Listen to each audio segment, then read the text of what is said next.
The 2021 MLB season is here, and although the seats may not be full, your bankroll has the chance to be. Greg Hoops Peterson has you covered for every game, every day this season, along with comprehensive analysis and angles for getting to the window while celebrating the walk-off winners and blown saves of what will be a wild season. Now it is time for the Baseball Betting Podcast with Greg Peterson. Warmer for Levo, welcome to Love You Las Vegas for the Baseball Betting Podcast. Myself, Greg Peterson, got a great podcast for you. It's in the second segment. We're going to be chatting with Ben Wilson of the Vegas Odds and Information Network. He does the VSIN Bet Center every Saturday. If you're looking on the West Coast, that is from 6 to 10 p.m. Pacific Time. If you're looking in terms of Eastern Time, that is 9 p.m. Eastern to 1 a.m. Eastern Time. So he bleeds into multiple nights with regards to that. And that is a lead-in for the Greg Peterson experience, which got to give myself a plug. If you're looking for a little bit more football out of me, if you're looking for just a little bit of a hodgepodge of everything when it comes to sports betting in general, I'm on the Vegas Odds and Information Network every Friday and Saturday if you're out here on the West Coast from 10 p.m. until 1 a.m. So I bleed into Saturday and Sunday. And then if you're looking on the East Coast, that is Saturday and Sunday from 1 to 4 a.m. Eastern. So I think we've got it all down. If you're in a different time zone, I'll let you do the math from there. But Ben does an absolutely terrific job with so many different things. He does a lot of play-by-play work when it comes to college sports, but he, like myself, grew up in the great state of Wisconsin. We're going to be taking a look at so many of these playoff matchups, and obviously it's the last day of the regular season. We're going to be reiterating the point that things are very volatile the last day of the regular season, so if you're not someone that you want up playing high volume to start with, now is probably not the time to start in. It might be very difficult to, because in the final segment, I'm going to give you guys a sign total on every game on the betting board for this Sunday, and a little something I like to call touch 'em all, and a lot of this is going to be mainly suggestions and projecting forward, because as I am doing this is 7:30 p.m. Pacific Time. We've got one game with a set line across the board at like DraftKings or what have you. There are so many games that are off the board that it's not even funny, so I'm going to be doing my absolute best. We actually know quite a few of these pitching matchups, but it makes it very difficult to be able to give you guys too much that is set in stone. So I'm going to be doing my absolute best with that, but it certainly do have a lot of moving parts, and when it comes to moving parts, I always like to be able to answer your questions when it comes to all of those moving parts that you might not be able to decipher. So if you've got a question, comment, segment idea, a topic that you'd like me to hit on this podcast, you got one or two ways to be able to fire those in. First one is my Twitter timeline at gunit_81. Keep in mind, letters CM. Name me does not matter. So as per usual, please do send these into the timeline. And the other way is via an Apple Podcast review. If you rate this podcast 5 stars, it is very much appreciated. And then from there, you're able to fire whatever you'd like to hear on this podcast via that 5-star review. And we really did not wind up getting in any questions today. I know that some of you guys have questions about hedging futures, what have you, and I've talked about that on the podcast the last few days. So if you go back to the October 1st and October 2nd editions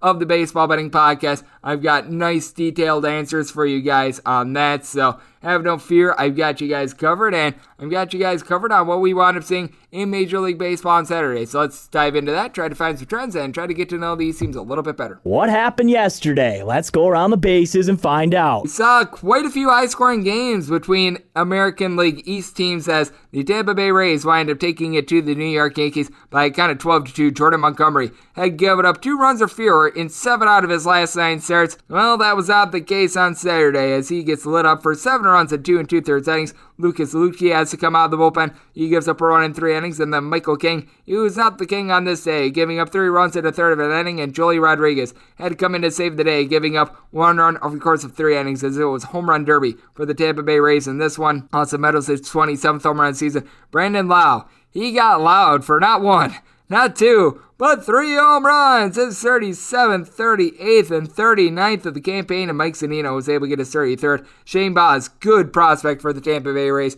Not a long start from him. He gives up 1 run over the course of 2 2/3 innings. He did wind up allowing a home run to Anthony Rizzo, his 22nd home run of the season. Then the Rays bullpen went to work. Chris Mazza, along with Luis Patino, both give you 2 scoreless innings. Matt Weisler was able to give you a scoreless inning, and JP Fireeisen, 1 1/3 innings scoreless, and the Rays go 5 of 15 with with men in scoring position. So now the Yankees are in a situation which, if they wind up losing on Sunday, we could wind up getting a 4-team tango out there for that American League wild card, and that would be very fascinating to say the least, as the Red Sox were able to do their part, being able to get a win by a count of 5-3. Now, with the 4-team tango, I think that the Boston Red Sox would have to lose to the Washington Nationals on Sunday, and if the Boston Red Sox wind up losing to the Nationals, with Chris Sale apparently going for the Boston Red Sox, and I think that the Washington Nationals are throwing out there Joan Adon for his first career start, then you're really looking at something. But we have seen the Red Sox struggle in recent days, but Red Sox able to do just enough to be able to get the job done as Kike Hernandez gets his 20th home run season in the 9th inning off of Mason Thompson, and Rafael Devers goes deep off of Josiah Gray for his 36th home run season. For Gray, actually a really good start. He gives up that solo home run to Devers and nothing else over the course of 6 innings. And then Tanner Rainey, it was raining runs on his ERA, which is now a 7.39 as he gives up 3 runs over the course of an inning. Austin Voth, along with Kyle Finnegan and Ryan Harper, combined for 2 scoreless innings, but Mason Thompson gives up that home run, did not wind up getting a single out. And for Andrew Stevenson, he was able to get his 5th home run season as the Boston Red Sox had things get a little bit airy in the 9th inning as Austin Davis gave up that home run, 2 runs in total over the course of 2/3 of an inning. And Tanner Houck, this did not sit well with me. After 53 pitches and 5 perfect innings, he was pulled out of the game. Garrett Richards from there and Ryan Brazier both give you a scoreless inning, and Enzo Robles is able to get the save with a scoreless inning of his own. But 5 perfect innings, 53 pitches, and a guy gets pulled. I do not understand that one. I do not understand what is going on with Griffin Jax actually pitching well. The Twins get a 4-0 win over the Kansas City Royals. As for the Twinkies, they were able to get a home run off the bat of Josh Donaldson, his 26th home run season, giving that up. Chris with Gabe Bubich, who winds up giving up 3 runs, which were earned, including that homer in 6 2/3 innings. Domingo Tapia gives up a run in 2/3 of an inning, but Gabe Spear was able to give you a pair of outs out of the bullpen without giving up a run, and Kyle Zimmer was able to give you an inning out of the bullpen as well. But for the Royals, just absolutely nothing doing for them. 3 total hits as Griffin Jax, who had entered into this one giving up more than 2 home runs per 9 innings and an ERA that was right around 7. He winds up going 5 scoreless innings. Caleb Thielbar, Ty Duffy combined for 3 scoreless innings, and Alex Colomé was able to give you a scoreless inning. So the Twins were able to get the job done. The Rangers get done against the Cleveland Indians by a count of 7-2 as Tristan McKenzie, he looked very good after the All-Star break until his final 3 starts, in which he gave up 3+ runs in pretty much all of them. He went 4 innings, giving up 4 runs, including a pair of bombs going deep for the Texas Rangers. Willie Calhoun, his 6th home run season. Jonah Heim, his 10th. From there, you wind up getting 2 scoreless innings out of Trevor Stephen, and then Sam Entiges gives up 3 runs in 1 2/3 innings with Brian Shaw getting the final out in that one. And for the Texas Rangers, Jordan Lyles, a really good start. Gives up 1 run over the course of 7 innings. Spencer Patton, scoreless inning from there. Brett Martin gives up an out of the bullpen. So you wind up having a Rangers team without 101 losses, showing a little bit of fight here late in the season. My New York Post play of the day, it went down in smoke as well, as I took the under in the Reds versus the Pittsburgh Pirates game, and the Pirates put up a touchdown minus a PAT in the 5th inning to win this one by a count of 8-6 for the Redlegs. You had Tyler Ball, you entered into this game with a .85 ERA on the road, give up 6 runs in 4 1/3 innings. Justin Wilson gave you a pair of outs out of the bullpen. Tony Santillan and Luis Cessa both give up a run in an inning, and Jeff Hoffman winds up giving you a scoreless inning for the Pirates. No home runs in this one, but they go 6 of 15 with men in scoring position, as Max Koranic winds up giving up 4 runs, 3 of which were earned over the course of his 4 innings. Going deep off of him was Mr.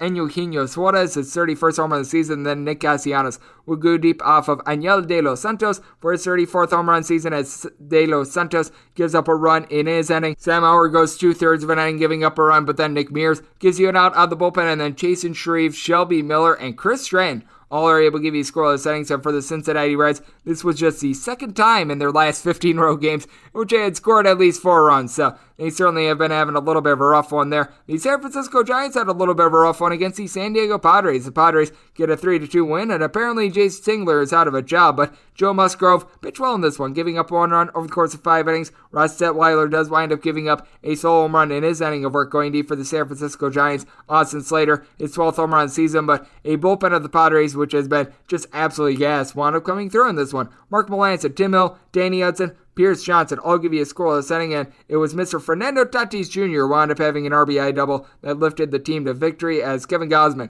an amazing start here for the San Francisco Giants, giving up 1 run over the course of 7 innings. Zach Liddell winds up giving up 1 run in his 2/3 of an inning. Jose Alvarez was able to get the final out of the 8th. Camilo Doval, a scoreless inning. Kervin Castro gives up the unearned run that starts on second in the 10th inning before Jarlin Garcia gets the final out. And for the San Francisco Giants, just 1 of 7 with men in scoring position with 5 hits. So the offense was not firing on all cylinders. The Phillies offense certainly not firing on all cylinders either. They wind up losing to the Miami Marlins by a count of 3-1 as Ace Luis Luzardo delivers a very good start. 11 strikeouts, 1 run surrendered, and 5 1/3 innings. And for Luzardo, his second start in which he winds up giving up 2 runs or fewer in a row. It's a miracle as he wound up entering into this game with like a 6.61 ERA. And then from there, Anthony Bass gives you a pair of outs out of the bullpen.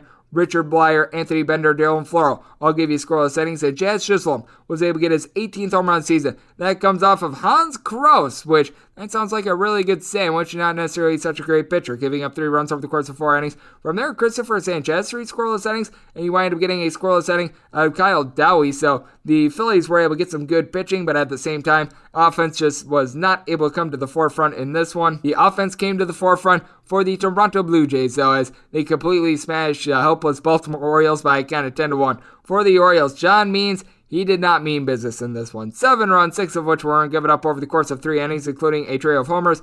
From there, it didn't get much better as Connor Wade, 2 2/3 innings, giving up 3 runs, all of which were earned, including a pair of homers. Spencer Watkins lowered his ERA to an 8.07, though, with 2 1/3 scoreless innings. And for the Baltimore Orioles, they were not able to get to Alek Manoah because Manoah, he was terrific. He gives up 1 hit, 1 walk, and he winds up punching out 10 over the course of 7 innings. He did allow the lone run that the Orioles wind up scoring, but then from there, Ross Stripling, a pair of scoreless innings. And how about this for the Toronto Blue Jays? Going deep in this one, Vlad Guerrero Jr., 47th home run season. Teoscar Hernandez, 32nd home run of the year. George Springer, his 20th home run season. Danny Jansen, his 11th home run season. Bubba Schitt, his 29th home run of the season. Ariana Grande, her first home run of the season. So you had a little bit of everything going on for the Toronto Blue Jays. The Chicago White Sox were able to have a nice little comeback to be able to take down the Detroit Tigers by a count of 5-4. The Tigers wind up getting up in this one by a count of 4-0, and then the White Sox put up 5 runs in the 7th and 8th innings to be able to get the job done as Matt Manning was able to deliver a good start, his third straight start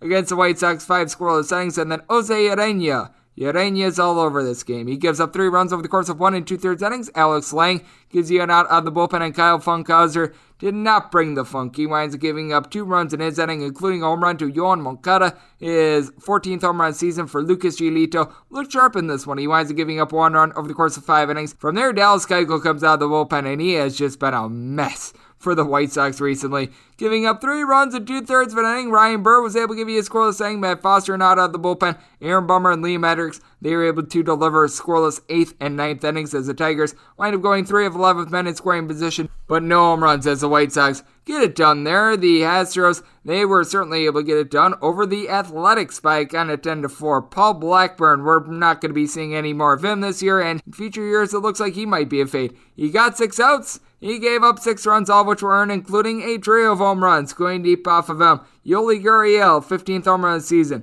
Yordan Alvarez, 33rd of the season. Jason Castro, 8th of the season. Kyle Tucker will go deep off of Sam Maul later for his 29th home run season as Maul 1 2/3 innings, and he got mauled, giving up 2 runs, including that home run. James Caprillion, not sure why they moved him to the bullpen and not Paul Blackburn, but gives up 2 runs, 1 of which was earned over the course of 3 1/3 innings, and you wind up getting a scoreless inning out of Domingo Acevedo. As for the Oakland A's, they themselves wind up going 3 of 14 with men in scoring position as Tony Kemp wound up getting picked off in this game. That's not great. As for the Astros, Jake Odorizzi does give up 3 runs over the course of 4 2/3 innings, but Phil Meaton gives you an out of the bullpen. Ryan Stanek, along with Brooks Raley and Ryan Presley, I'll give you a scoreless inning, and Kendall Graveman gives up a run in an inning, but the Astros able to get a nice clean win there. The Chicago Cubs now make the St. Louis Cardinals 19-2 in their last 21 games. The Cubs wind up pulling off a nice comeback with 2 runs in the 9th inning to get the job done by a count of 6-5. For Adrian Sampson, he gives up 1 home run, and that home run was a solo home run over the course of 4 innings. Going deep for the Cardinals, Harrison Bader, his 16th home run season. From there, you do wind up having a run given up by Trevor McGill in an inning. Jason Adam and Rowan Wick both come out of the bullpen for a scoreless inning, and Michael Rucker, he got Ruckered all over once again. 3 runs given up in his 2 innings, but they were all unearned as Sergio Alcantara wound up making a bad error out there in the field, but the offense would make up for it. Trace Thompson was able to get his 4th home run season off of John Lester, and then Luis Garcia in the 9th inning gives up the big home run to Mr. Ian Happ, his 25th home run season, and for Happ, I believe now his 15th home run ever since the beginning of the month of October, so he has been surging recently as Lester. He does give up 4 runs over the course of 5 innings. He had given up 2 runs or fewer in 5 out of his previous 6 starts. Kwon Young Kim, 2 scoreless innings out of the bullpen. Cody Whitley, a scoreless inning, but Garcia gives up that 2-run shot in his inning of work that allows the Cubs to be able to get the W. The Atlanta Braves get the W against the New York Metropolitans by a count of 6-5, and looks like they're going to be giving Charlie Morton the start on Sunday as I am seeing it now. So that's a good sign for them as Michael Conforto, good sign for the Mets, gets his 14th home run season. He winds up going deep off of what was pretty much a bullpen game in this one as that was off of Dylan Lee, winds up giving up 2 runs in his inning of work. Richard Rodriguez, 2/3 of an inning, giving up 2 runs. Jacob Webb, though, was able to give you a scoreless inning. Jesse Chavez, 2 scoreless innings as the opener. AJ Minter gives up a run in his 2 innings. And Drew Smiley, the bulk guy, 3 scoreless innings as he had a pair of home runs in this one for the Atlanta Braves as Jock Peterson was able to get his 18th home run season, and William Contreras was able to go yard for his 8th home run season. Those both come off of one. Carlos, a.k.a. Cookie Carrasco, did not have a good year with a 6.04 ERA, giving up 5 runs over the course of 5 innings, including 2 bombs in this one. Robbie Gesellman gives up a run in his inning of work in the Brad Hand, and Miguel Castro both able to give you scoreless innings as we've got a couple games that have yet to go final, but 2 of these games are relatively decided. The Arizona Diamondbacks are all over the Colorado Rockies, but how about the LA Dodgers being able to pretty much take this down to game 162 for the NL West crown? They are currently up on the Brewers by kind of 7-1 in the 7th inning as I do this, and for the Dodgers, Julio Arias looking for his 20th win of the season, went 6 1/3 innings, giving up just 1 run in the process, and for the Dodgers, they've got a trio of home runs in this one. Corey Seager, 16th home run season. AJ Pollock, 21st home run season. And Mr. Justin Turner down for what? Gets his 27th home run season as you had Corbin Burns trying to get the Cy Young Award. It wound up being a little bit more Colin Ria that we expected as Ria has given up 4 runs over the course of 4 innings and Burns goes just 2 innings, giving up 3 runs in the process, so looked far from sharp there. As for the Dodgers, they have used Phil Bickford, the former Brewer, out of the bullpen to be able to give them a pair of outs. The Arizona Diamondbacks currently clobbering the Colorado Rockies, 11-2 going into the top of the 9th, so we know this one is going to be going as for the Rockies. Pair of home runs in this one. Sam Hilliard, 14th home run season, and then Dom Nunez was able to get his 10th. Those both come off of Zach Gallen, but by and large, solid start for Gallen.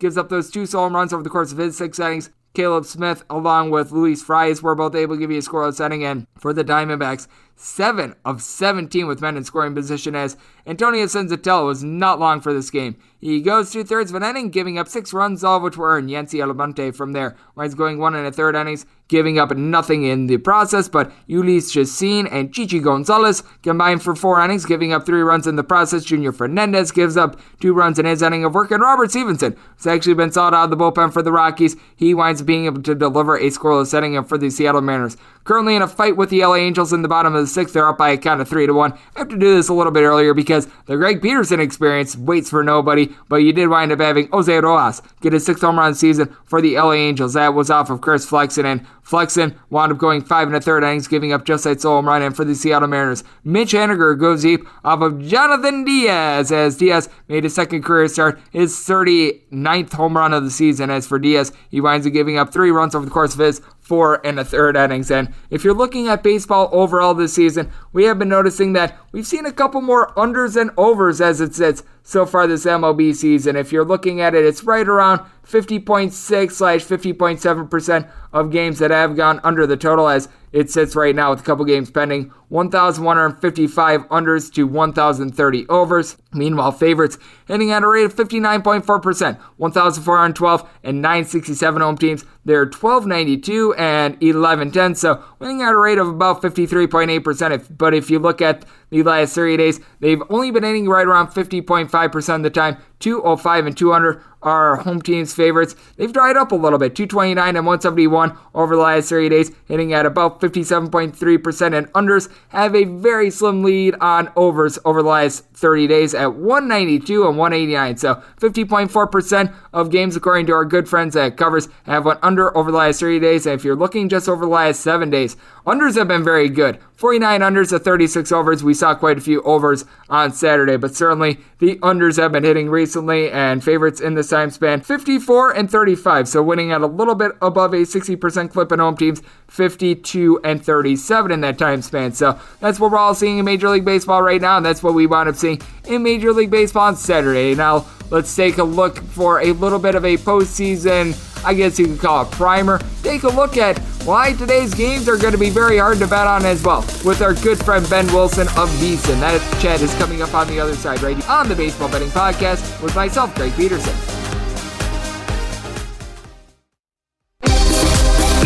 Greg is calling in a pinch hitter from the Overtime Network hotline.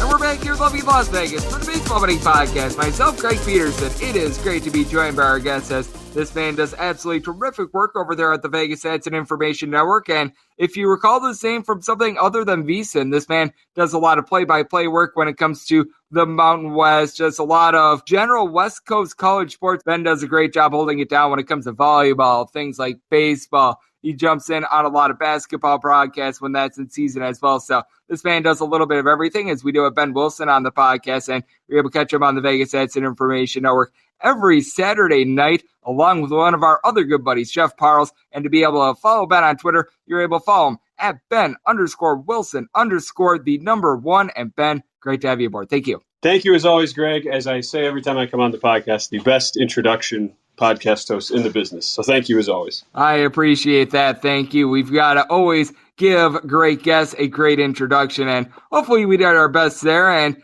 hopefully we do our best when it comes to the betting board for Sunday, because as we record this, it's right around 4:30, 5 o'clock p.m. Pacific, and we've got 3-4 games that are currently with lines in a lot of places up there on the betting board. And if you're someone that you're not necessarily someone that bets day to day when it comes to baseball, I think we'd both be in lockstep that you're probably best off just trying to prime up for the postseason. No doubt you want to be watching these games. You've got a couple games that are going to have postseason implications, but at the same time, this is one of these cases in which you probably want to tread a little bit more lightly on this day than normal. Yes, I'm in complete agreement with you. Really, the only thing that I've looked at in this final week of the season, Greg, has been these potential in-game opportunities where you've got a team fighting for playoff positioning against a team that's either out of it or has already locked up seating, doesn't have anything to play for. And it's not like you can just blanketly go into these each scenario and just say, oh, the Orioles are up 6-0 on the Red Sox, so let me take a flyer on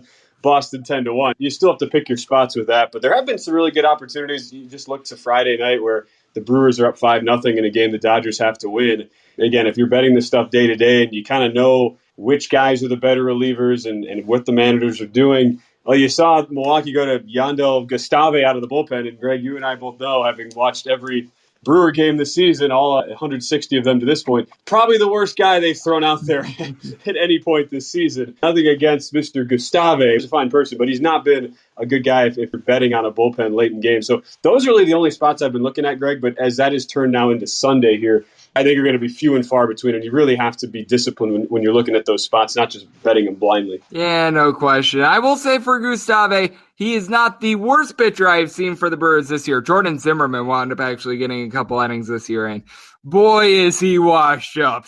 But I forgot about it. It's been so long since Jordan Zimmerman actually pitched. That feels like a different season at this point from back in April when he was still in the mix. Yeah, that was not good to say the least. And you certainly do have an intriguing spot with this Brewers versus Dodgers game, because you've got to figure that the Dodgers are going to be in the one-game wild card. As we're doing this podcast, you've got the Giants and the Padres in extra innings, but the Dodgers would have to win out, and the San Francisco Giants would have to lose that Saturday game and the Sunday game in order to force a game 163. So it's going to be interesting to gauge the motivations of both the Brewers and the Dodgers, because as we know, the Brewers, they are going to be taking on the Atlanta Braves in the postseason. I was seeing the Brewers throwing out their Freddie Peralta for Sunday a little bit earlier, but now I am seeing this just with a completely to-be-determined starter for both of these teams. And you've got to think that both the Dodgers and the Brewers are going to want to set up their rotations the way that they want it for the postseason. And with the Brewers, my big question is,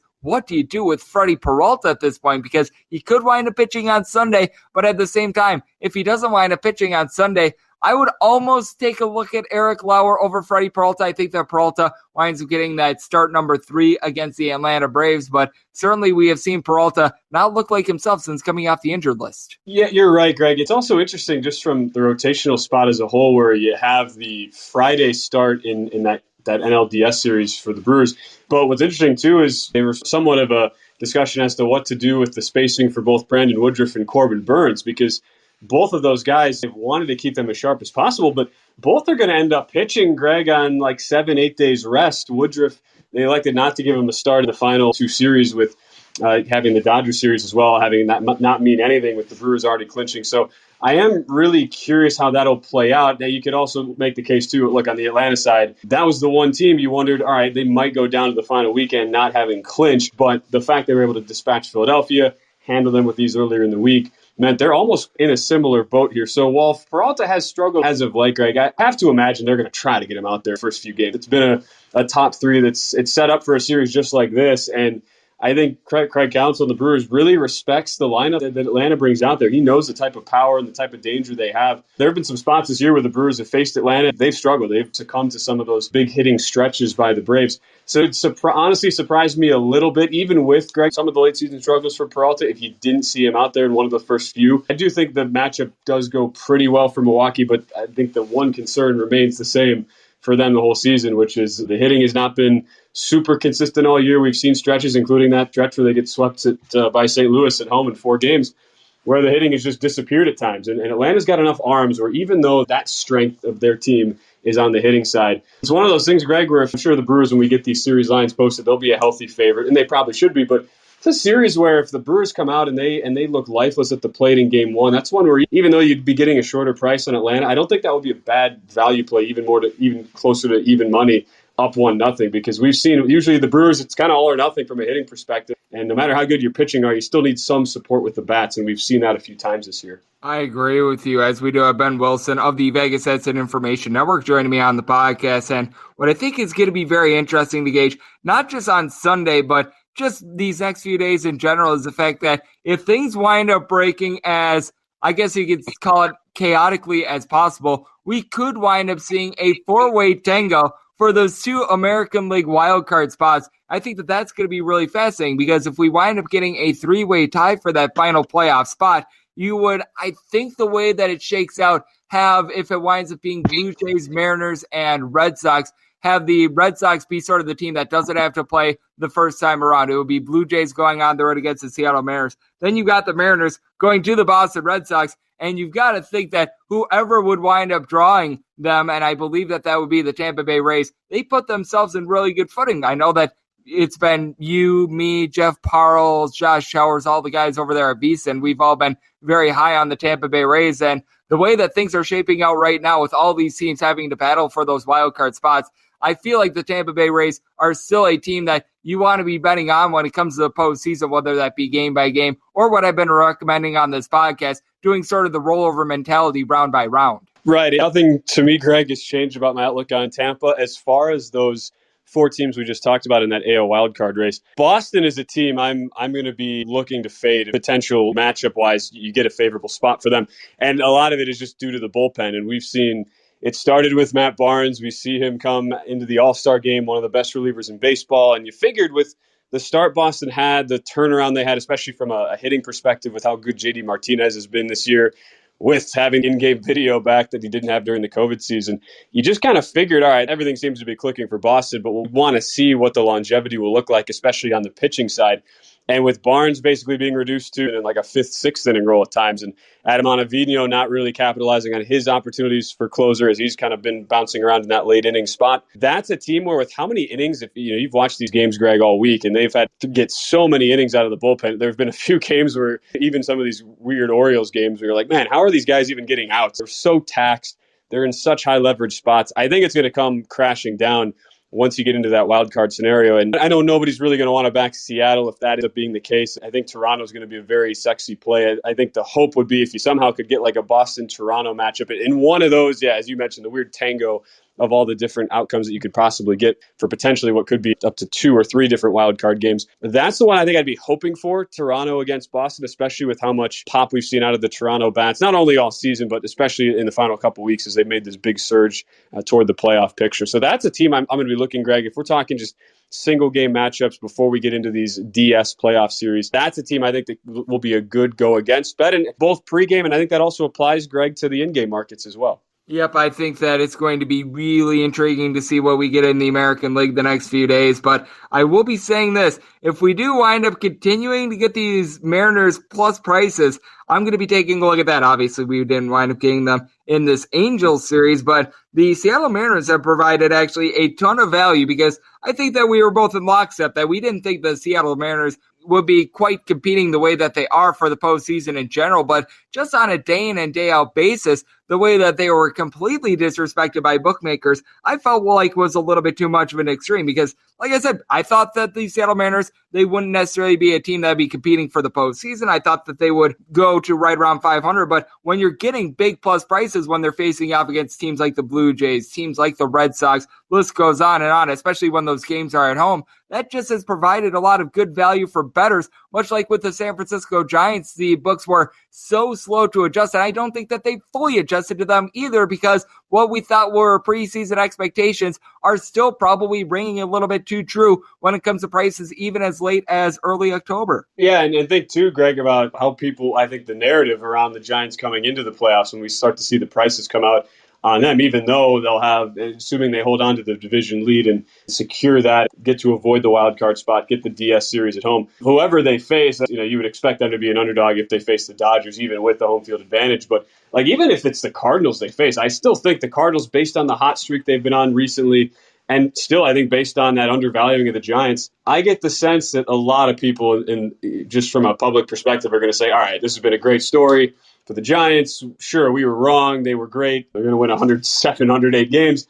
But this luck's going to run out once we get to the postseason. I think it's a mistake to just assume that. It's not just as lazy as saying, oh, well, they've had tremendous postseason success over the past decade in certain spots, because that's totally different teams and completely different scenarios at play there. But I'm actually selfishly hoping for a Giants-Cardinals matchup, A, because it would knock out the Dodgers, assuming, again, that the results that we expect to hold do hold.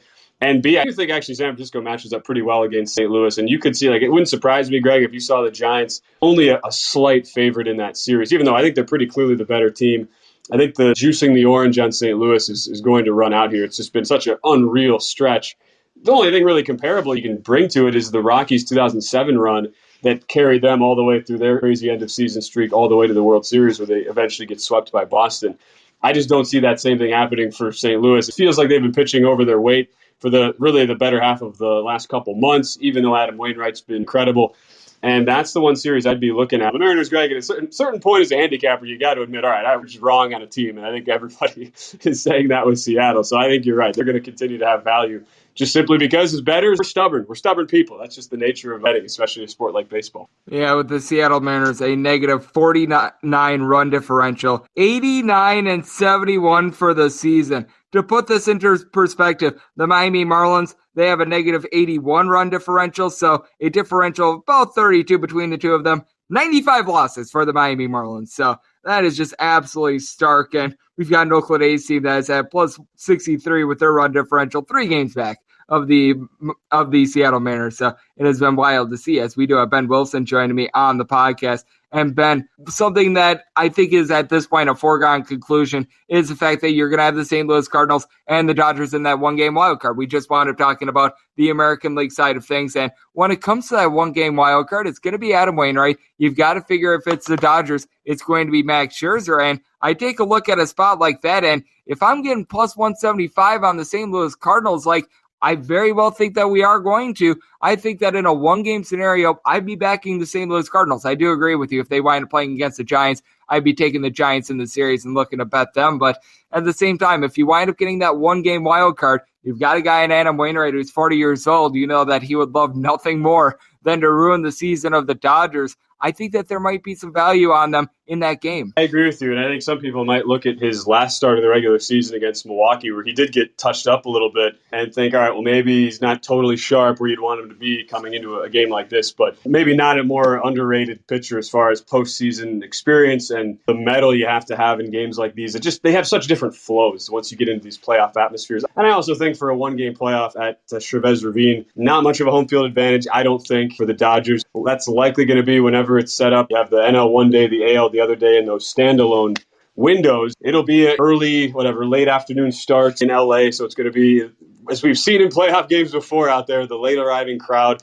I think the Cardinals are going to be ready to go. As much as I think they're a good team to go against in that specific Giants series, I actually do think it's a pretty good matchup for them against the Dodgers. And it's been interesting, too, seeing how the Dodgers trying to bring back Clayton Kershaw. We obviously would not expect anyway to pitch in this one-game playoff, but he looked really shaky on Friday against Milwaukee. And that's a guy where I know it hadn't been talked about much, just trying to figure out, all right, when do they pitch him in the postseason? But that, to me, Greg, would have been an option for them to come out of the bullpen potentially in a game like that. He might still be. He only threw, I think, 35, 36 pitches in that game. But I don't really know if that's an option now for Dave Roberts. He still looks a ways away from being sharp, again, trying to work him back off the IL.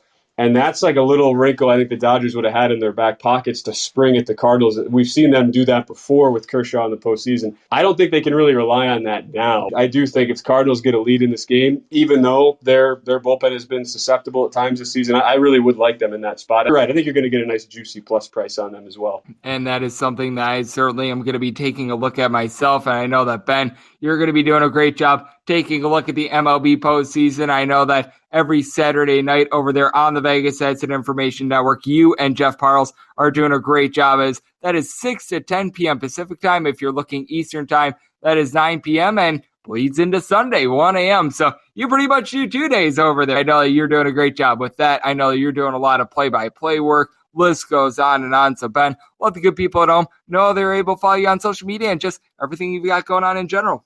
Yeah, as always, Greg, appreciate it. I'm at Ben_Wilson_1. More importantly, on the VSIN side, I lead into the Greg Peterson Experience, the best show on our network. So that is the more important thing there, Greg, of my VSIN duties. The best show on the network. I can sense the sarcasm coming out a little bit, but with that said, I do appreciate the compliment. No sarcasm. That is even more appreciated. Ben does an absolutely terrific job over there at VSIN. Does a great job with all of his play-by-play work. Does a great job just evaluating the game of baseball in general, and it's always a pleasure to have him on this podcast. So big thanks to Ben for joining me right here on the Baseball Betting Podcast. And coming up next, it is that time of the podcast to give you a sign total on every game on the betting board for this Sunday, and a little something I like to call Touch 'em All. Welcome back to the Baseball Betting Podcast with Greg Peterson, as we're off to a quality start, and now it's time to walk it off in a grand fashion. And we're back here in lovely Las Vegas for the Baseball Betting Podcast. Myself, Greg Peterson. Always a pleasure to get Ben Wilson on the podcast. He does great work over there at VSIN. You're able to catch a lot of his play-by-play work throughout all sports seasons as well. He mostly does college sports out here on the West Coast. Does a great job with that, and does a great job whenever he joins this podcast. So big thanks to him. Now it is that time of the podcast to give you a sign total on every game on the betting board for this Sunday, and a little something I like to call Touch 'em All. If a game is listed on the betting board, Greg has a side and a total on it, so it is time to touch 'em all. Do note that any changes, and I anticipate there being a lot of them, that are made to these plays will be listed up on my Twitter feed at JRScordy1. This is always the toughest day of the year to handicap because we're probably going to have a lot of bullpen games. We're probably going to have a lot of changing pictures. So I'm going to do my absolute best with this. If I give you a little bit less than in normal days, it's just because of the situation. Once we get into the postseason, we're certainly going to be seeing a whole heck of a lot fewer pitching changes. We're going to have things reined in with regards to these bullpens. But with that said, there's still money to be made on the betting board for this Sunday. So let's dive into it as we go in rotation order, which begins with the National League games, then the American League games, and any interleague games will be at the bottom, and we've got one of those. But we do begin with 951, 952 on the betting board. The Cincinnati Reds, yes, we are on to Cincinnati, and they're under the road to face off against the Pittsburgh Pirates. Pittsburgh Pirates have a to-be-determined starter. I am pretty much determining that this is going to be a bullpen game. And then you've got for the Cincinnati Reds, Revieras and Mutton. And this is a game game that is currently off the board, and I wound up setting the Reds in this spot with a bullpen game against San Martin, a minus 169 favorite on the Reds, minus 113 on the run line, 9 or lower. Going to be taking a look at the over 9.5 or higher. I'm going to be taking a look at the under. You take a look at this Reds team, and going into yesterday, they had scored 4 runs or fewer in 13 out of their last 14 road games, but you take a look at the Pittsburgh Pirates, and what can you really expect out of this bullpen? You've got guys like Shea Spitzbarth, Cody Ponce, Chad Kuhl, and I do think that Kuhl probably going to be pitching a couple innings in this one because he actually began this season as a starter right around a 4.88 ERA with him giving up about 1.5 home runs per 9 innings. But you take a look at San Martin, he wound up making his MLB debut against the Pittsburgh Pirates and looked relatively solid. 5 2/3 innings, wound up giving up 1 run. He's a young 25-year-old that showed some upside out there at the minor league level. So I think that he's going to do a solid job of holding down the fort. And for the Reds, this is a bullpen in which their ERA going into this weekend over the last 40 days have been in the top 8 with regards to the MLB. Michael Givens, Lee Sessa have been able to do a solid job, but we've seen it recently with Steve Michael Lorenzen a few days ago, gave up 5 runs without getting a single out. Jeff Hoffman has been okay out of the bullpen, but I do think that we're going to see a little bit of explosion here with the Cincinnati Reds bats. You've got Nick Castellanos, Joey Votto, and Eugenio Suarez. All guys that wound up playing yesterday. All guys have given you 30-plus home runs. And you take a look at Suarez. He's really closing out the season on a flurry as over the last 3 days hitting a 344. So he's looked solid there. Max Schrock is hitting about a 280. Jonathan India was out of the fold yesterday, but when he's been hitting leadoff, he's got a 380 on base, north of 20 home runs. Jose Barrero, along with Lionel DeShields Jr. These guys aren't necessarily too great. And for the Pittsburgh Pirates, Brian Reynolds was back to the fold yesterday. He's hitting a 300. He's been able to give you north of 20 home runs, and he's the only guy in the starting lineup for the Pittsburgh Pirates with 20-plus home runs. But do have a couple guys getting on base like a Ben Gamble, Jacob Stallings. Both of these guys are hitting right in the pocket of about a 240, and then you've got Yoshi Tsutsugo. Ever since getting to the Pittsburgh Pirates, hitting about a 275, he's been able to give the team 8 home runs in about 43 or so games. Cole Tucker has not been good this year, along with Michael Chavis, but both of these guys have looked a little bit more promising recently. So I do take a look at the spot. I do think that the Reds should be a sizable favorite. I personally wound up setting them more in that neighborhood of about a minus 169 officially, and then like I said, a 9 or lower. Going to be taking a look at the over 9.5 or higher to the under 953, 954 on the betting board. You have the San Francisco Giants, so they're going to be playing us to the Slam Diego Padres. To be determined is going to be going for the Padres, and who knows who's going to be managing this game. And Logan Webb is going to be on the bump for the Giants. No numbers up on this game, but I set the Giants at a minus 228 in this one. Logan Webb has been absolutely masterful for the San Francisco Giants. The team is 19-2 in his last 21 starts. He has allowed 3 runs or fewer in all but 3 of those starts as well, so he has been darn near lights out. And you take a look at Logan Webb at home so far this year, a .63 ERA, giving up 4 home runs and 15 walks and 66 in the third innings. Opponents are getting a 210 off of him. And this is a San Francisco Giants team that, even though they're without Brandon Belt right now, they've still got a whole bunch of mashers. All these guys have been able to give you at least 18 home runs so far this year. Lamonte Wade, Buster Posey, Mike Yastrzemski, Chris Bryant, and Brandon Crawford. And you even have Darren Ruff, who's got 16 home runs. He wound up turning into the fold yesterday. You've got Evan Longoria, who's been able to do a nice job. He's hitting right in the neighborhood about a 265 to a 270-ish whenever he's been out there. So that is rock solid. And the San Francisco Giants team leads the league in bullpen ERA. Kervin Castro, ever since he's gotten an opportunity, has been terrific. Camilo Duval has been able to give you some good innings with right around 3 ERA. Dominic Leone, about a .50 ERA. Jake McGee, Tyler Rogers. I realize that McGee has been a little bit shaky, but by and large, these guys have been able to get the job done. And for the Padres, they're just trotting out there the poo-poo platter pitchers at this point. They have been just so diminished by injuries. Good news is they were able to get 5 innings out of Joe Musgrove yesterday, but guys like Pierce Johnson, Craig Stammen, you go up and down the list, and these guys that were so amazing because with the Padres going into the month of August, number 1 bullpen ERA in the big leagues, they've just been used up too much. Reese Kennard is someone that I think is going to be able to get a couple innings in the spot. He's got right around a 4.85 ERA, began the year at AA. James Norwood is probably going to be giving you a little bit of something. And then you take a look at the Padres, and no question, you got to figure that Fernando Tatis Jr. is going to be out there trying to pad the fact that he's already got 42 home runs, try to get to 100 RBI. So you've got a little bit of motivation there. You've got a couple other guys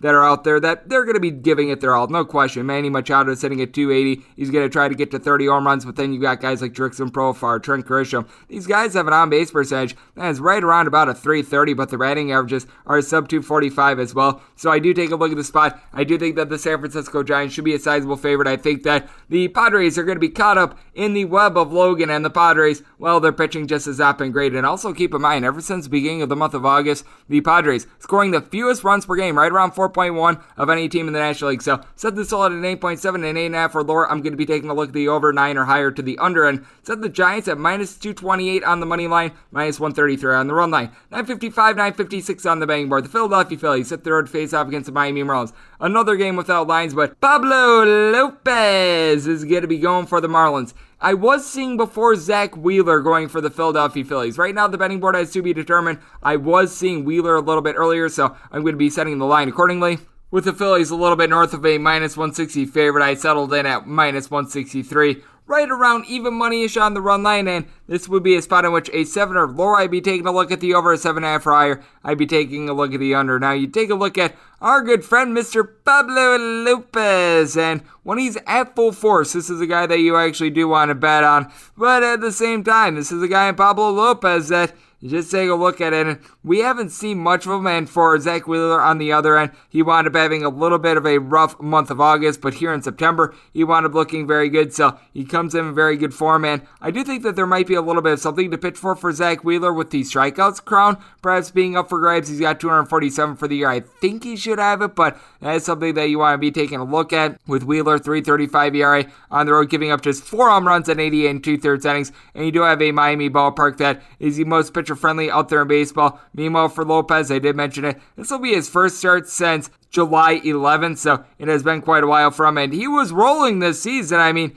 giving up 300 runs or fewer in each out of his previous 5 starts at home at 2.26 ERA, but you can't figure that you're going to get much more than like 3, maybe 4 innings out of him, and then he turns to a bullpen that isn't too bad for the Miami Marlins. You've had guys like Dylan Floro do a solid job. Now they're giving guys like Andrew Bellotti a couple innings. I know that they wound up trotting out there Preston Gilmet a couple days ago as well, but by and large, bullpen has been very solid for the Philadelphia Phillies. They wound up using up a lot of their bullpen yesterday. Hans Kraus wound up getting the start. He wound up going 4 innings, so you're probably going to get the poo-poo platter of Philadelphia Phillies after you wind up having Wheeler go about 5 or so innings. And you do take a look at the Phillies, and they're utilizing a lot of their young guys right now. Bryce Harper is still out there. He's been able to give the team 19 home runs now ever since the beginning of the month of August. He has been superb, but you wind up seeing Alec Boehm wind up getting some at-bats. Matt Vierling has actually been very good, hitting well above a 300 for this team. So I like him. Freddie Galvis, Ronald Torres, both of these guys hitting between about a 242, 250. And then you take a look at the Miami Marlins, and Miguel Rojas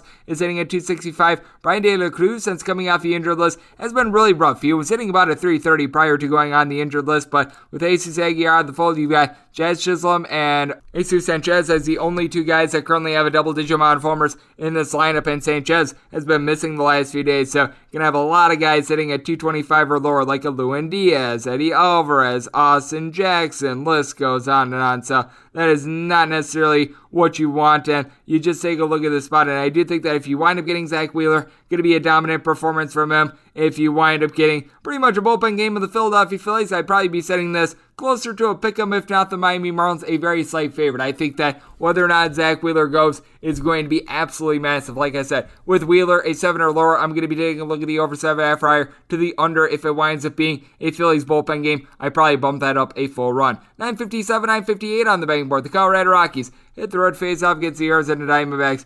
Humberto Mejia is going to be going for the Diamondbacks. Meanwhile, if you're taking a look at the Rockies, you've got good old to be determined. I was seeing one Urban Marquez a little bit earlier, but obviously this is very much subject to change. And you take a look at what you're going to be able to get out of Mr. Mejia, the guy that we know is going to be going, and he has not been good. He has made 2 starts at home with a 12.15 ERA. Now, that's obviously a very small sample size. Only made 4 starts so far this year, but you just take a look at it. He has given up a combined 13 runs in his last 3 starts, spanning 12 and 2/3 innings. This is someone at the minor league level, was not necessarily too dominant. His swing and miss stuff actually isn't terrible. You take a look at what he's been able to do there, 15 strikeouts in 17 and 2/3 innings, but he's just been giving up bomb upon bomb. And you take a look at the Colorado Rockies, and this is a team that ever since the All-Star break has actually been halfway respectable on the road. They got off to that putrid 6-33 road start, but ever since then, going into last night, 18-16 in their last 34 road games. So they've actually been a little bit sneaky with that. With the Colorado Rockies, Brendan Rodgers on the road has been able to right around a 275. Charlie Blackmon has been able to give you a little bit of something when it comes to batting average. Not so much power. Trevor Story has been a little bit of a hot mess on the road, but CJ Cron in the team's final 2 road swings has like 7 home runs. And then you got an Arizona Diamondbacks team that you don't have anyone with more than 13 home runs. Ketel Marte of the Marte Parte along Carson Kelly are both of those gentlemen. With Marte, he's hitting at 317. You've got Pavin Smith, who's hitting right around 265, along with Josh Rojas. And pretty much other than that, you don't have a single guy hitting above a 260 for this team. I am very curious to see what you get out of Geraldo Perdomo. I know the Arizona Diamondbacks have been featuring him quite a bit, but you take a look at this Diamondbacks bullpen, and it is just not good. You got Tyler Clippard fighting for survival in the big leagues. Luis Frias has north of a 6 ERA. Sean Pop and his ERA is popping north of 5. Joe Manette Dipley along with Noe Ramirez been able to give you a tad bit of something. And for the Colorado Rockies, they've been a mess on the road. But, I mean, you even take a look at it. Someone like even a Robert Stevenson has been able to give you a couple innings for this team recently. Tyler Kinley on the road has been solid. Ashton Gaddu on the road as a 3 ERA. Daniel Bard has been a hot mess. But I take a look at this spot, and if you do wind up getting German Marquez, I'm going to be setting the Rockies as closer to right around a minus 150-ish favorite, because with Marquez, throughout his career this year, not withholding, he has had a significantly better ERA when he has been on the road than at home,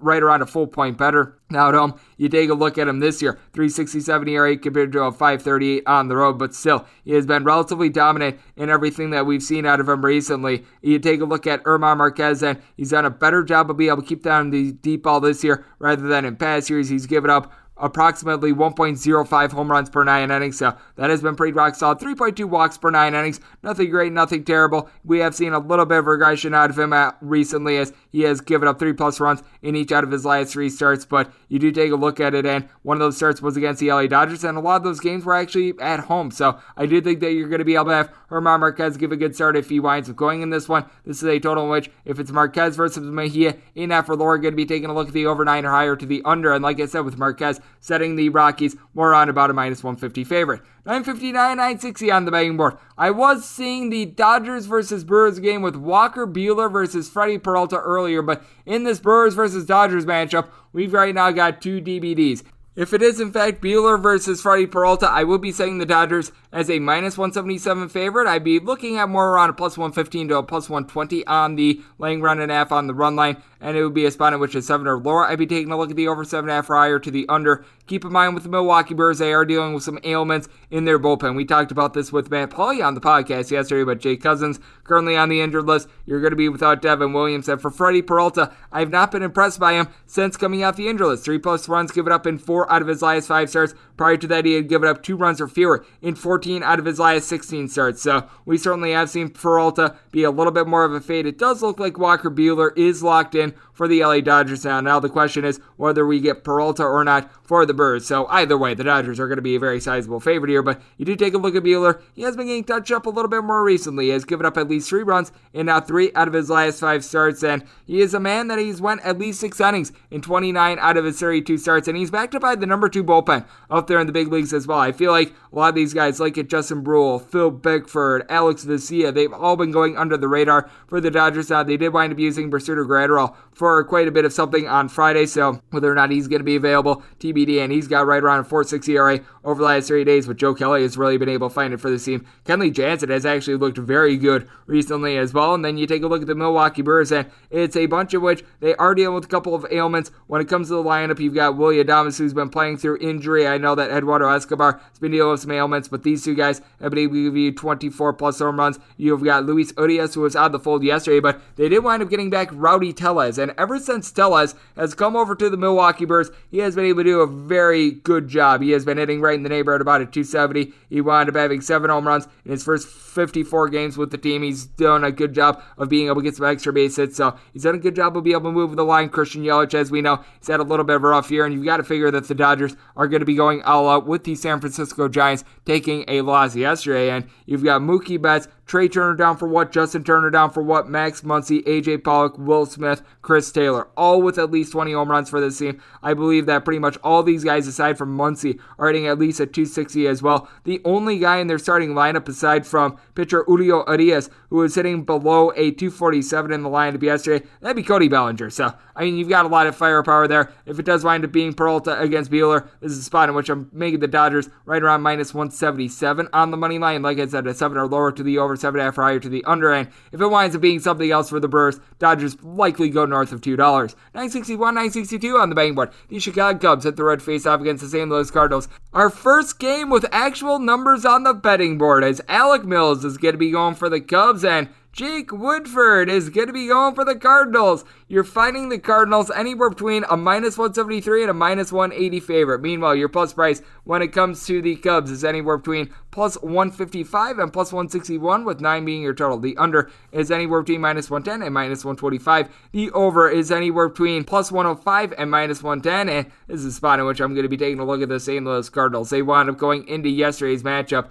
having won an absolutely unbelievable 19 out of their last 20 games. If you're looking at the run line of the Cardinals, I'm seeing it as high as a plus 125 at DraftKings, a lot of plus 110s other places, and I was willing to lay a little bit of a price here with Woodford. He has been able to do a relatively solid job for the St. Louis Cardinals ever since he got a little bit of an opportunity. He wound up coming in long relief in early September in a game against the Milwaukee Brewers. Ever since then, they've been using him as a starter instead of Kwon Young Kim, and he's taken the opportunity and he's run with it. In his last 5, we're going to call him pitching chances because it includes that long relief spot in which he wound up pitching 5 1/3 against the Brewers. 2 runs or fewer given up on every one of them. Has not given up a home run. 2 walks or fewer every time out. So he has been very solid ever since really the beginning of the month of September. Then you take a look at Alec Mills, and it's been a little bit rough for him. Now, on the road, he hasn't necessarily been too bad. 5.10 road ERA compared to a 5.07 at home. So relatively comparable there, giving up 6 home runs in 60 innings on the road, but he just gives up too much contact in general. Overall, teams are hitting at 292 off of him. You take a look at the St. Louis Cardinals, and you've got a team that are very motivated. They want to stay as hot as possible, and got a lot of guys hitting between, I would say, about a 250 to a 270. Harrison Bader, you're able to throw in there Nolan Arenado, Dylan Carlson, Yadier Molina, Umando Sosa wound up returning. He's hitting a little bit above that number as well. So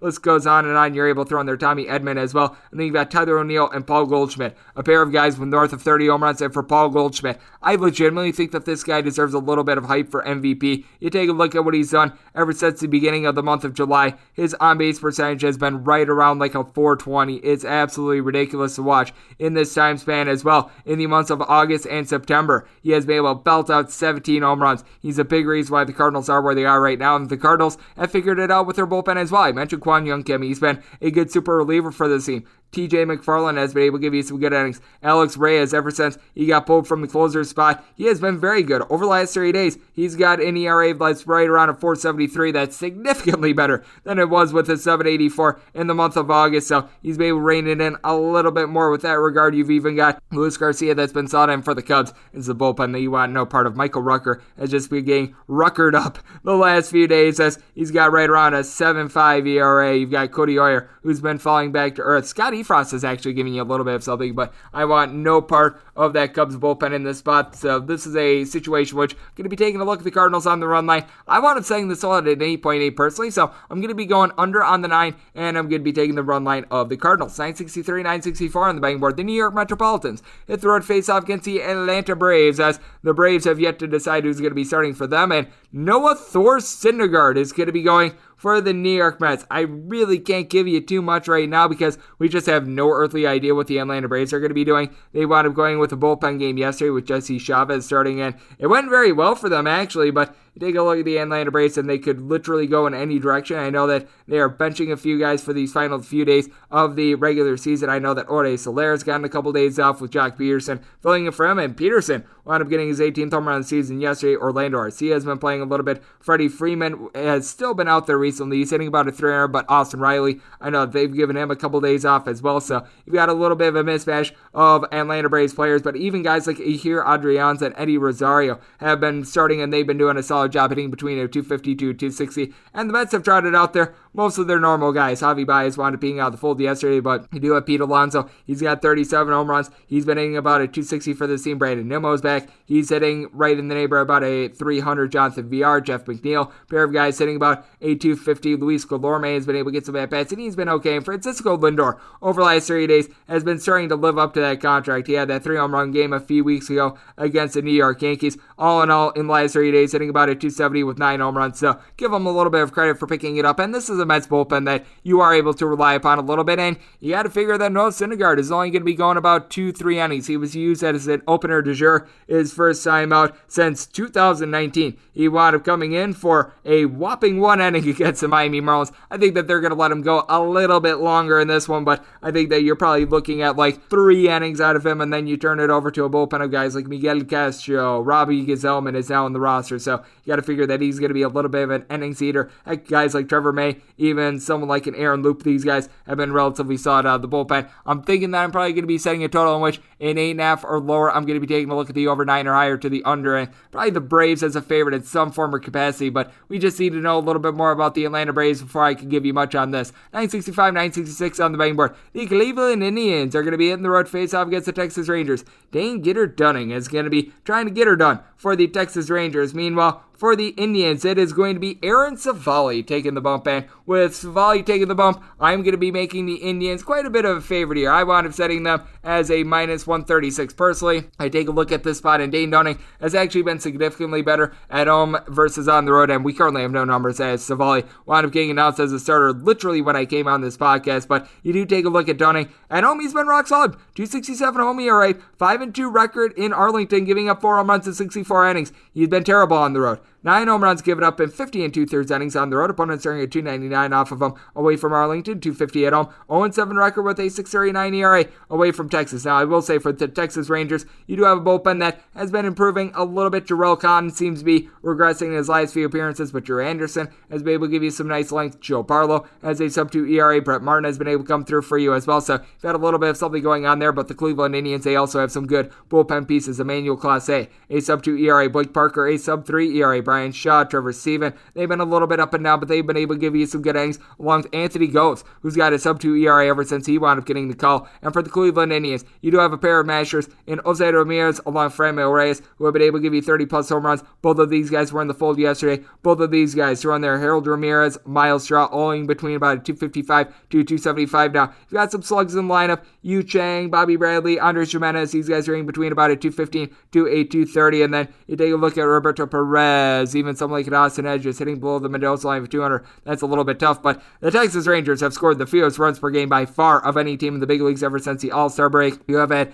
Adolis Garcia give you 31 home runs if you're the Rangers, but 4 of those home runs have come in the last 40 days. Andy Ibanez along with Nate Lowe are both hitting between about a 265 to 275. Isaiah Kiner-Falefa is hitting right around 275 as well. Willie Cowan has come back to give you a little bit of something, but Jonah Heim, Brock Holt, Leody Taveras, these guys are all hitting a 215 or lower, so I did take a look at the spot. I think that it's going to be tough sledding for the Texas Rangers, and with Aaron Savali, he has been someone that ever since coming off the injured list, it has been up and down for him to say the least. 11-5 record overall, but overall for the year, he's given up nearly 2 home runs per 9 innings. On the road, he's actually been much better at home. 3.32 road ERA compared to a home ERA of right around 4.82. Still giving up bombs, 11 home runs in 62 and a third innings on the road. And you just take a look at what he wound up doing in the month of September in his 5 starts, a 7.40 ERA, having given up at least 4 runs in 3 out of his last 4 starts. But the lone start in which was very good was, ironically enough, on the road against the New York Yankees. So I did wind up setting the Indians in this spot as a minus 136 favorite, a 9.5 or lower. I'm going to be taking a look at the over, a 10 or higher. I'm going to be taking a look at the under, because I do think that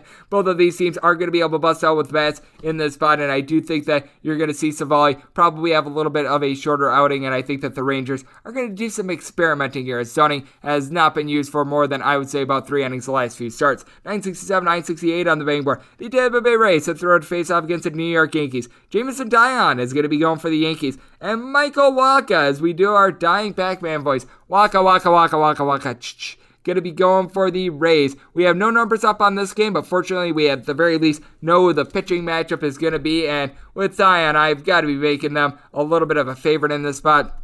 with the Yankees. I wound up setting them more in the pocket of about a minus 145-ish favorite in this spot, which means that you've got a plus 145 on the Tampa Bay Rays. The Rays have been able to do an absolutely tremendous job of being able to rehabilitate so many careers, and the one that they've had a little bit of a pesky time with is Mr. Michael Wacha, as he's got an ERA that's hovering right around a 5.5, and you just take a look at Wacha in general, and it has been a very difficult sledding for him, to say the least. And then you got a guy in Jameson Taillon, who has been not necessarily the world's greatest for the New York Yankees recently. Overall for the year, a 4.40 ERA, and he was the pitcher of the month in the American League in the month of July. But you take a look at what wound up happening in the month of September. A 5.52 ERA, wound up giving up 6 home runs over the course of 31 innings, and has now given up at least 3 runs in 6 out of his last 8 starts. Now, in one of those starts, it only was a 2 1/3 inning start against the Toronto Blue Jays, so they used them in a very small dose. And with the Yankees, we got quite a few guys that are serving as sort of super relievers that can give you quite a few innings. Someone like a Luis Severino, Jonathan Loaiza is off the injured list. He's able to give you multiple innings. Chad Green as well, so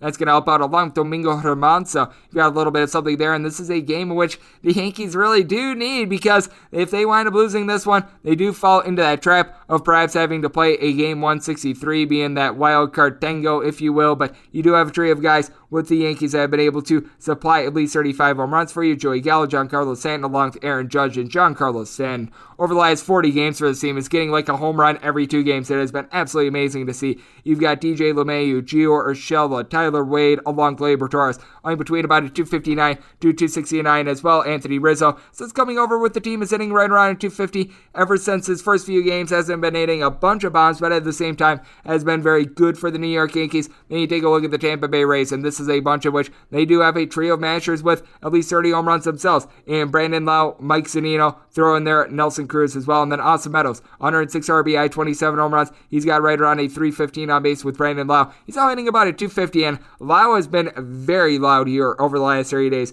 How about him being able to supply 5 home runs, which isn't necessarily too impressive, but 305 batting average with a 358 on base. We've also got someone like a G-Man Choi, who's been able to do a very solid job for this bunch as well, of just being able to reach base in general. So I think that that's going to be very beneficial for this team, as he's hitting right around 230-ish, but at the same time, his on-base percentage, that has been more in the neighborhood of about a 350, and you've got that with Yandy Diaz as well. Yandy Diaz is hitting more in the pocket of about a 250, but his on-base is a 350. Wander Franco is back in the fold as well, so I do take a look at this spot with the Tampa Bay Rays having all the bullpen pieces that they do, and I think that they're going to be used very, very immediately. JP Fireeisen did wind up getting used up yesterday. Shane Baz did not wind up completing 3 innings, so you do have quite a few bullpen pieces, so you're going to need a little bit of length out of Wacha. In his last start, actually wound up going 5 scoreless against the Houston Astros, but still, it is a situation which he's got a 5.26 ERA, 23 home runs, given up at 119 2/3 innings, and on the road, a 6.05 ERA with 14 home runs given up in 64 innings. So I do think that you're going to be looking to guys like Lewis and company for quite a few innings. So setting the Yankees as a minus 145 favorite here, a 9 or lower, I'm going to be taking a look at the over 9.5 or higher.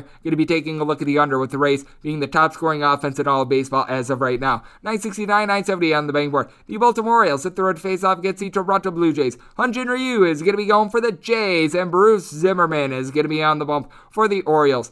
I wound up saying the Blue Jays as a minus 345 favorite in this spot. We currently have no numbers up on this game, but I also wound up saying the total at 10.5. So a 10 or lower, I'm going to be taking a look at the over. And 11, I'm certainly going to be taking a look at the under. If we wind up getting exactly a 10.5, it depends on where the juice is. If you're getting like even money on 10.5 to go over, then I'd be taking a look at the over. If you're getting even money to go under, then we'd be taking a look at the under. But I do take a look at Hyun-Jin Ryu, and he certainly has had his warts, shall we say, for the Blue Jays recently. It has not been necessarily Hyun-Jin Ryu that we've come to expect. It looked like his velocity was back a little bit more in his previous start, but you just take a look at the numbers with Hyun-Jin Ryu, and in the month of September, this guy had perhaps the worst month of his career, as he wound up having in the month of September an ERA of a 9.20. He only wound up making 4 starts, as he spent a little bit of time just being banged up in general, but this is a man that has now given up at least 3 runs in now 5 out of his last 6 starts, and it's just a situation in which he's given up a bunch of deep balls as well. This is a man that has now given up a grand total of 8 home runs over the course of his last 5 starts, and if there is a redeeming quality with the Baltimore Orioles, it is the fact that you've got a couple guys that are solid in the lineup. Cedric Mullins, Ryan Mountcastle, both 30-plus home runs. Mullins is hitting about a 290. We've seen a little bit of regression with that, but you've got Mountcastle, Austin the Say's Kid, Trey Boom Boom Mancini, Anthony Santander, Pedro Severino,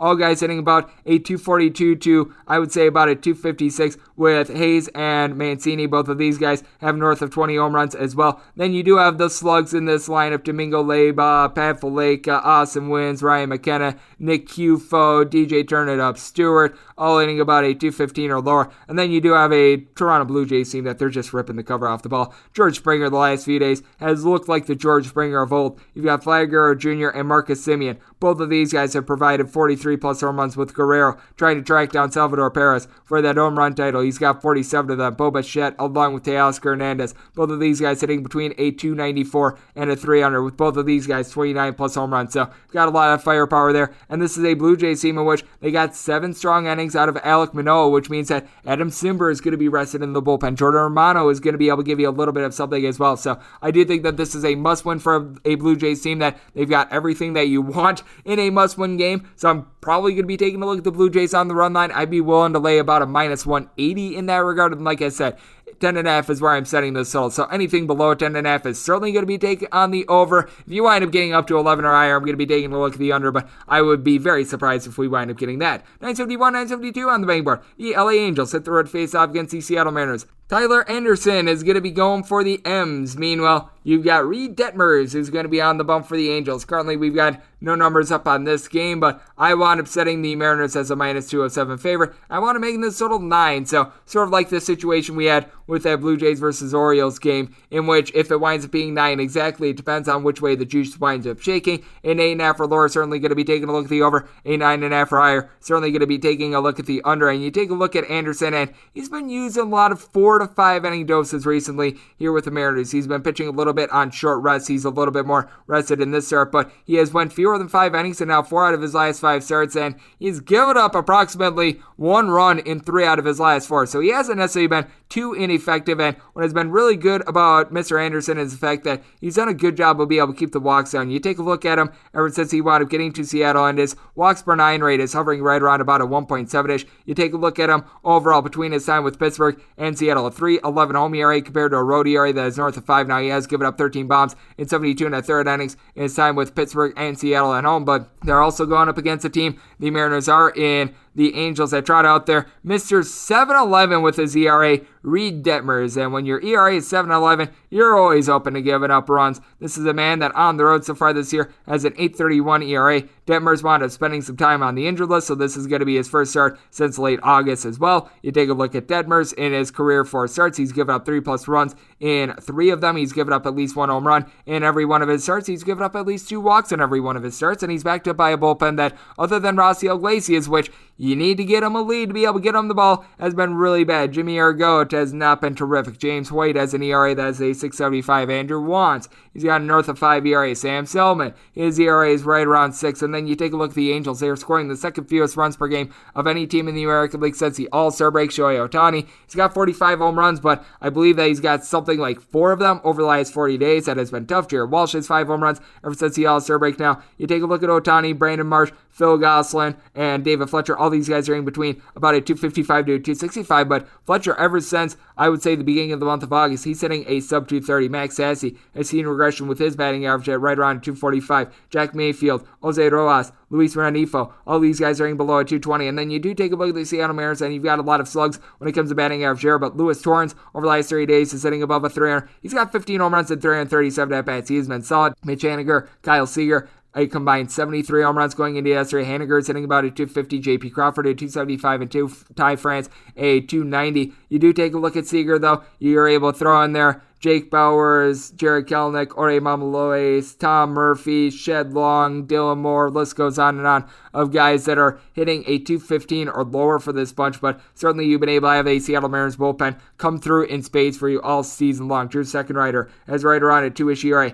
Casey Sadler's ERA is hovering right around 1. Paul Sewald has seen a little bit of regression recently, but he has still been able to give you some good innings. Diego Castillo over the last 30 days has been able to produce for you as well. And then you take a look at Sean Doolittle, and he hasn't necessarily been able to give the team a lot ever since he's come over, but in his last 3 appearances, he has been a little bit more rock solid as well. So I do think that you've got a Mariners bullpen that is going to be up for the task in this one. I wound up saying the Mariners as a little bit north of a $2 favorite. I settled in at minus 207. I'm setting them minus 116 on the run line, and like I said, set this total at 9. So 8.5 or lower, going to be taking a look at the over when it's the 9. Depends on the way that the juice winds up going in a 9.5 or higher. Going to be taking a look at the under. 973, 974 on the betting board. The Chicago White Sox are going to be playing us the Detroit Tigers. In my New York Post play days, we've got Tyler Alexander is going to be going for the Tigres, and Dylan Cease is going to be going for the White Sox. This is a game that was on the board. Now it's been pulled off the board, but I was seeing initial totals between about an 8.5 to a 9-ish on this one, and I wound up saying the total at 7.4, so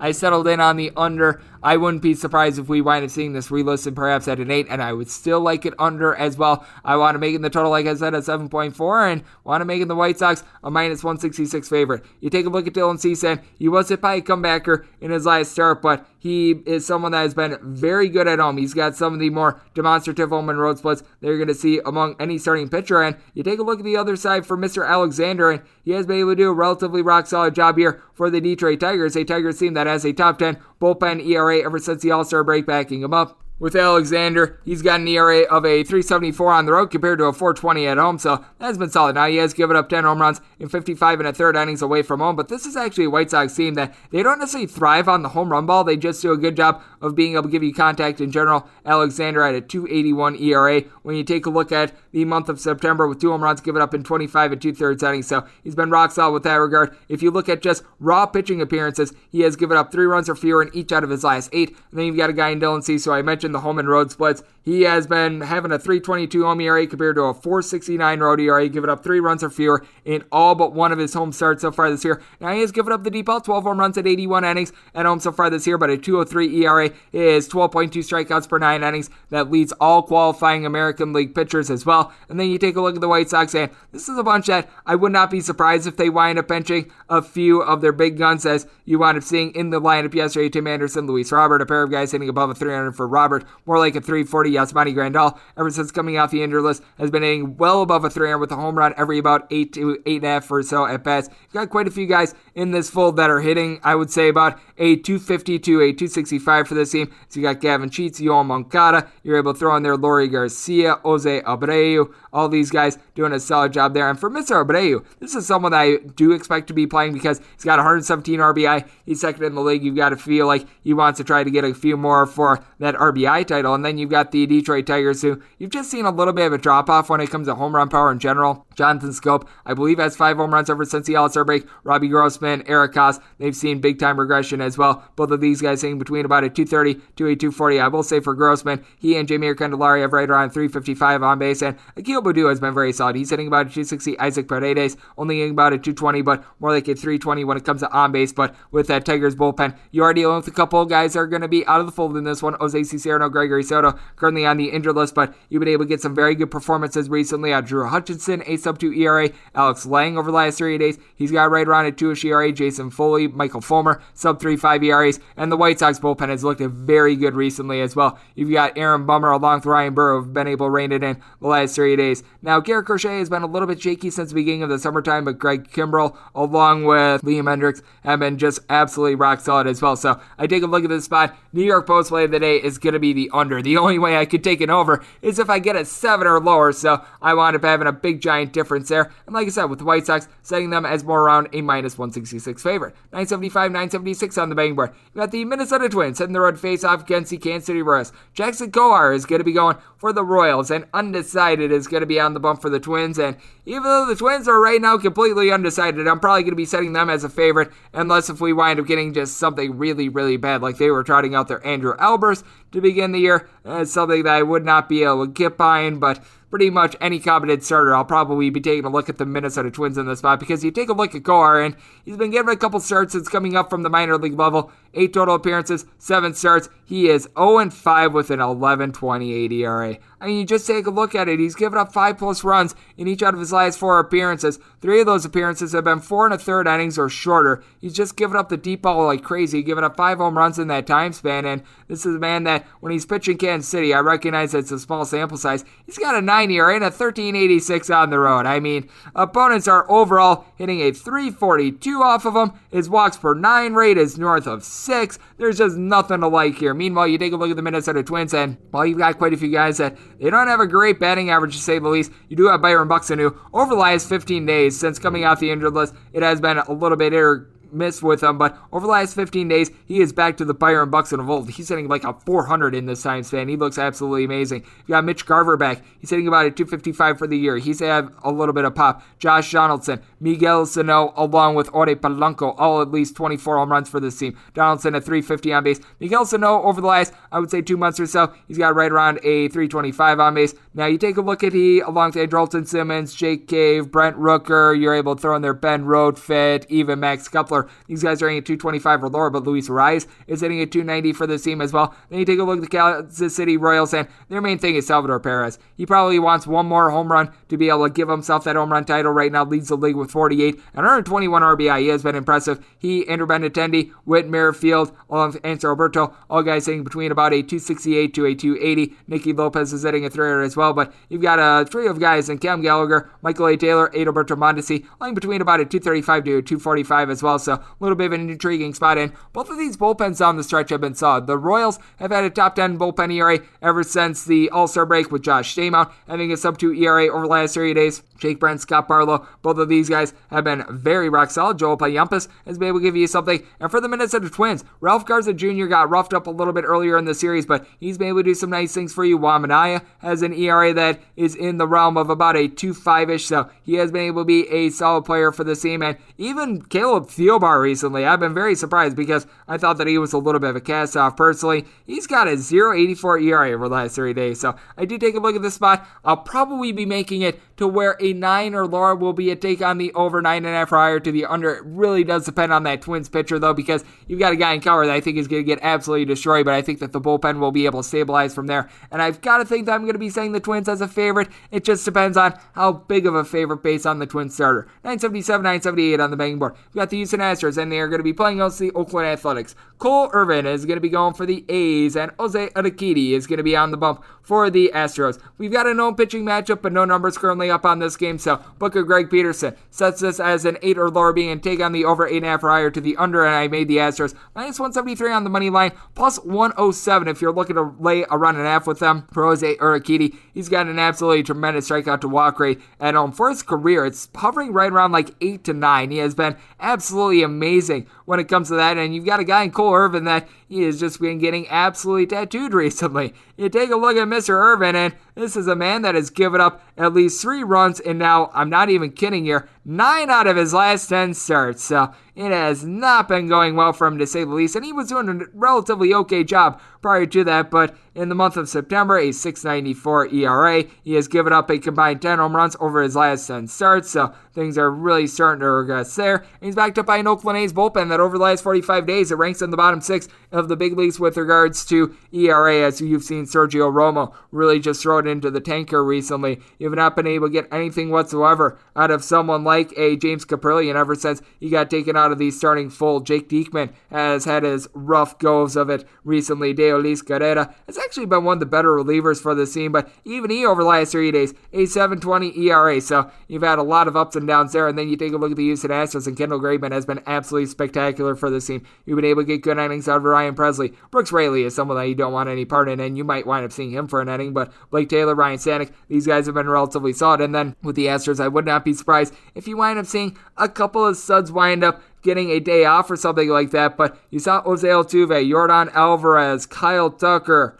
all in the fold yesterday. All these guys 25 plus home runs, all these guys hitting at least a 270. Michael Brantley is back. He and Yoli Gurriel both hitting above a 310. Ella Mendes Diaz, one of the understudies for Carlos Correa, he's hitting right around 265. So you're in good hands there, even if you wind up getting Jose Siri. I like what you're getting there. And then for the Oakland A's, got quite a few guys with a good on base. You got Matt Olson, Starling Marte of the Marte Parte, Tony Kemp, all these guys at least a 370 on base. Mark Canha, he wound up being out of the fold yesterday, but whenever you've had him out there, he's got right around about a 350 on base along Josh Harrison as well. You do have Matt Chapman, who's really been struggling. His batting average is about $150 over the last 3 days, but he's been able to supply 13 home runs ever since the beginning of the month of August, so got a little bit of something there, and I can't believe it, but Pete Cosma wound up getting the start yesterday for the Oakland A's. That just makes me laugh, so I did take a look at this spot. I do think that Jose Urquidy is going to be able to continue what he's really been able to do this year, and that's be relatively solid. He has given up right around 1.35-ish home runs per 9 innings overall, but at home, 320 home ERA,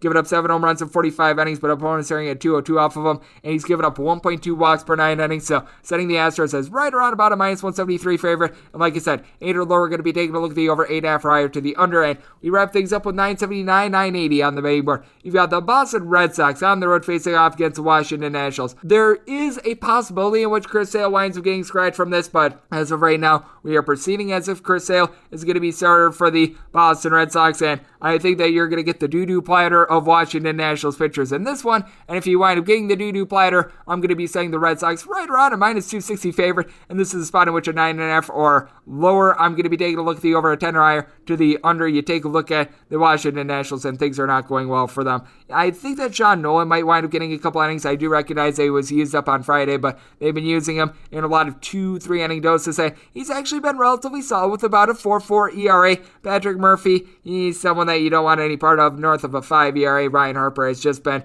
absolutely terrible for the team recently. I don't think that you're going to see Eric Fetty Wap, as I think that his last start wound up being on Wednesday, so you've got not a lot of options there, and you do take a look at what you've been able to get out of Chris Sale, and Sale has been able to do an absolutely amazing job for this team. 3 runs or fewer given up in all but one of his starts. When it comes to earned runs, 3 earned runs or fewer in every one of them as well. He has been allowing the deep ball a little bit, giving up 6 home runs over the course of 40 and a third innings, but just 9 walks as well, so he's been able to be very solid for a Boston Red Sox team in which they've been able to do a good job with their bats. They were able to emerge a little bit late. They've been able to do that, as a matter of fact, in both games of their series, and you just take a look at the Boston Red Sox as well. You've got a lot of guys supplying the boom with at least 25 home runs, as led by Rafael Devers, 36 home runs, 109 RBI, Hunter Renfroe, JD Martinez, Bobby Dahlbeck, all between, I would say, 31 and 25 home runs. Kyle Schwarber, if you count the ones with the Washington Nationals, 30 plus there as well, and pretty much all these guys, aside from Dahlbeck, have north of 90 RBI. You've been able to have Hunter Renfroe along Schwarber, both hitting between about a 260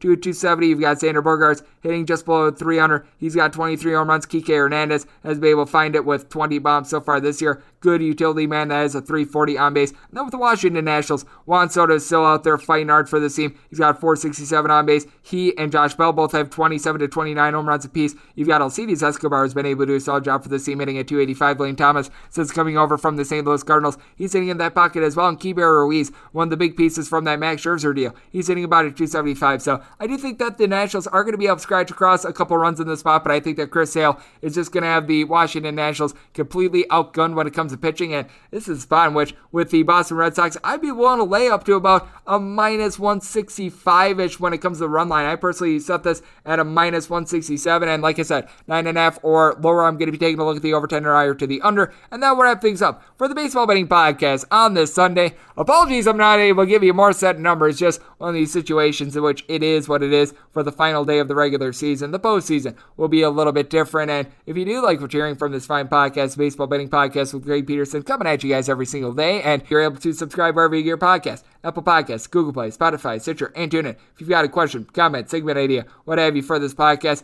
you've got one of two ways to be able to fire those in. First one is my Twitter timeline at gunit_81. Keep in mind, letters EM, naming does not matter, so as per usual, please do send these into the timeline. Other ways, find an Apple Podcast review. If you rate this podcast 5 stars, it is very much appreciated, and then from there, anything that you'd like to hear on this podcast, you're able to send that in via the comments box there. Big thanks to Ben Wilson of the Vegas Sites and Information Network for joining me in the last segment, and after today, we're either going to have game 163 or we're going to be knowing the postseason matchups, and I'll be coming at you guys once again tomorrow with all of that. Thank you so much for tuning in, and I'll catch you guys on Monday.